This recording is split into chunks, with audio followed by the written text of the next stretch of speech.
Si tu danses mieux que moi, je te donne 1 million d'euros. La fiancée du milliardaire lança un regard méprisant à la fille de la gouvernante. Personne, dans cette salle de bal, n'imaginait ce que cette phrase allait déclencher.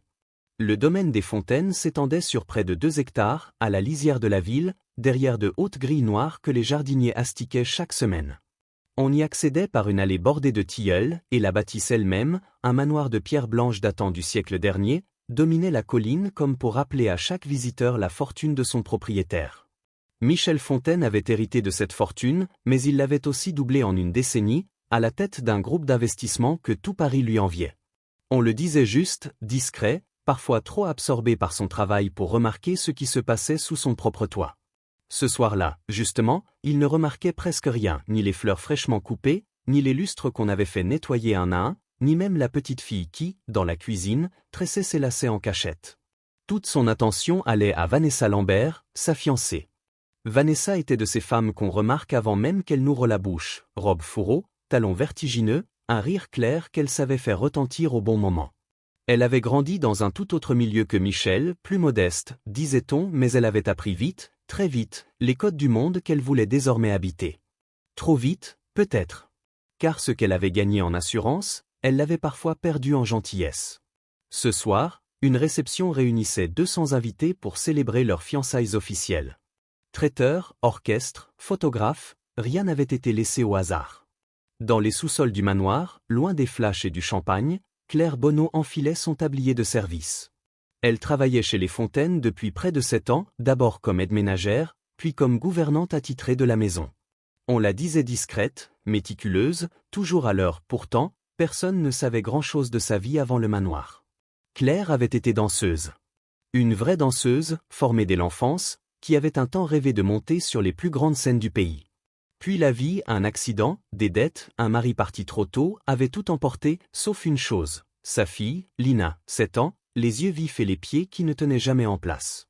Chaque matin, avant de partir travailler, Claire tressait les cheveux de Lina, lui préparait son goûter, la déposait à l'école, puis prenait 2 bus pour rejoindre la propriété.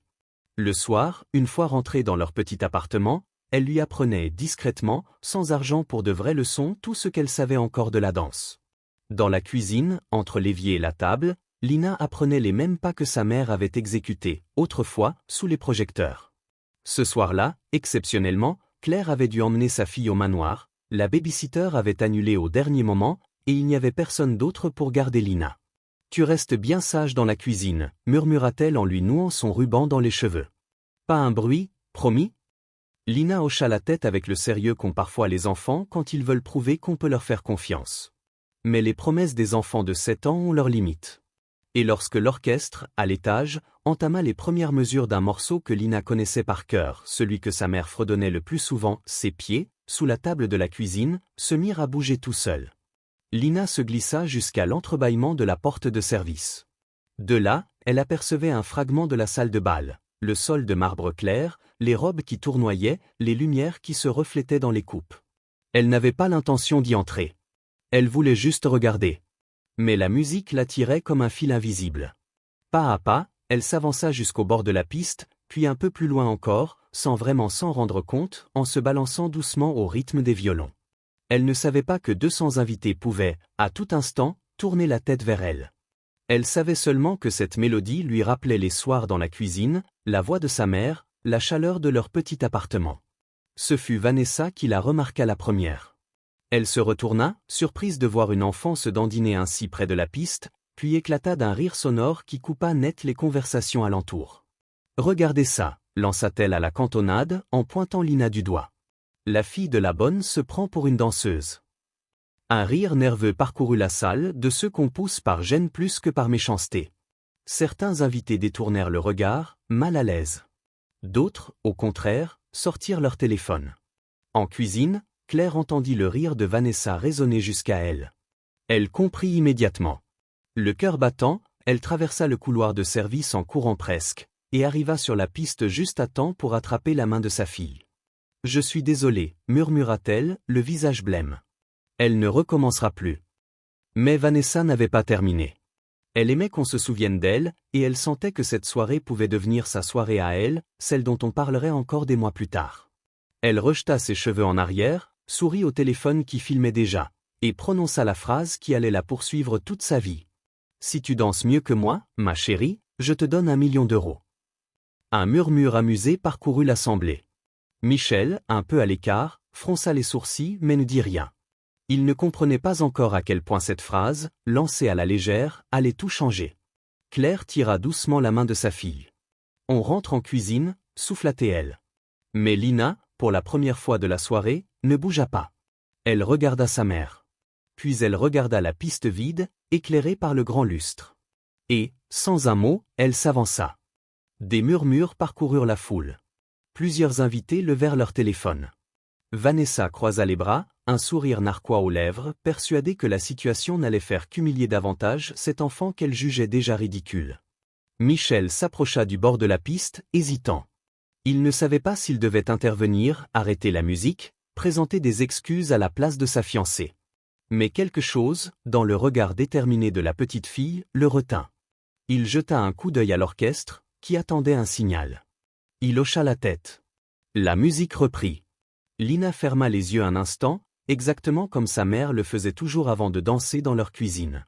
Puis ses pieds se mirent en mouvement, d'abord prudents, presque hésitants, comme on avance sur une glace qu'on ne connaît pas encore.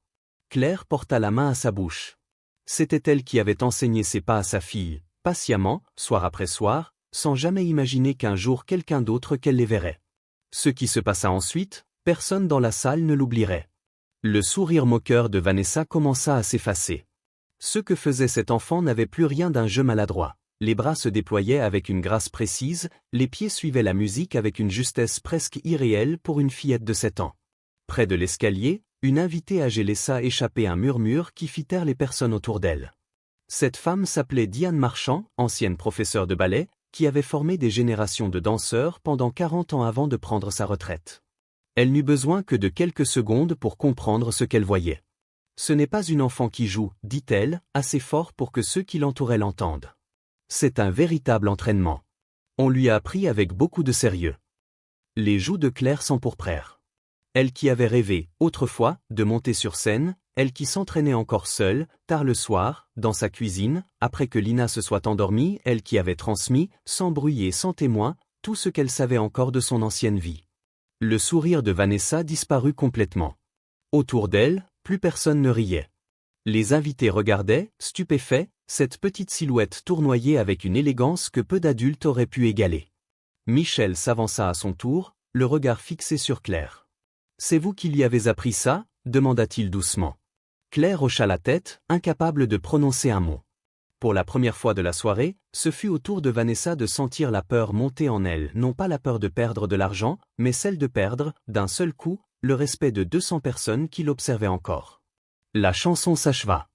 Lina se figea dans sa dernière pause, le souffle court, les joues rosies par l'effort. Il y eut d'abord un silence complet. Puis, comme une vague, la salle entière éclata en applaudissements. Ceux-là même qui, quelques minutes plus tôt, riaient de la fille de la gouvernante, applaudissaient maintenant à tout rompre. Vanessa resta figée au milieu de cette ovation. 200 invités célébraient l'enfant qu'elle avait tenté d'humilier publiquement.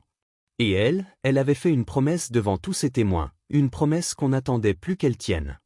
Michel s'approcha d'elle, la voix posée mais ferme. « Tu as fait une promesse, Vanessa.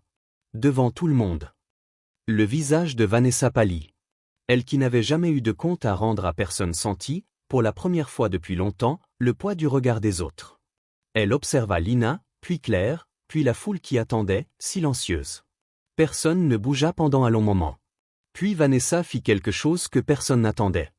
Elle traversa la piste, s'approcha de Lina, et s'agenouilla devant elle, à même le sol de marbre, sans se soucier de sa robe. « Je suis désolée, dit-elle d'une voix tremblante. Ce n'était pas gentil de ma part. » C'était, sans doute, la première phrase totalement sincère qu'elle prononçait de toute la soirée. Michel se tourna vers Claire. « Je ne savais pas que vous étiez danseuse, » dit-il, un mélange d'étonnement et de respect dans la voix. Claire esquissa un sourire fatigué. « J'ai arrêté il y a longtemps. Mais je n'ai jamais cessé de lui donner des cours, le soir, à la maison. » Michel hocha lentement la tête. Quelque chose, dans son regard, avait changé. Ce soir-là, il ne voyait plus seulement une employée ponctuelle et discrète. Il voyait une mère qui avait tout donné à sa fille, sans jamais rien demander, sans même en parler à quiconque. Vanessa tint parole. Le million d'euros promis fut placé dans une fiducie destinée à l'éducation de Lina et à sa formation en danse, de véritables cours, avec de vrais professeurs, dans un vrai studio. Mais ce qui changea réellement, cette nuit-là, dépassait largement la question de l'argent. Michel proposa à Claire de créer, dans une aile inutilisée du domaine, un petit studio où elle pourrait enseigner la danse aux enfants du quartier, un rêve qu'elle avait porté en silence pendant des années, sans jamais penser qu'il se réaliserait un jour. Lina, elle, obtint enfin ce que sa mère avait toujours voulu lui offrir. Une enfance où la danse n'était plus un secret qu'on cache derrière une porte de cuisine, mais une joie qu'on peut montrer au grand jour. Un petit théâtre de quartier, un samedi après-midi. Claire, assise au premier rang, regardait sa fille monter sur une vraie scène pour la toute première fois.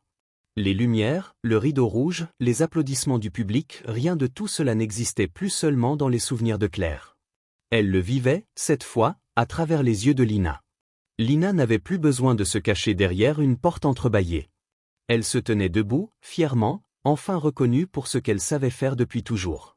Parfois, il suffit d'un seul instant, une promesse lancée par mépris, un enfant qui refuse de baisser les yeux pour que tout un destin bascule. Si cette histoire vous a touché, n'hésitez pas à aimer cette vidéo, à vous abonner à la chaîne et à la partager avec ceux qui croient encore au pouvoir transformateur de la gentillesse. Et vous, qu'auriez-vous fait à la place de Vanessa? Dites-le nous en commentaire.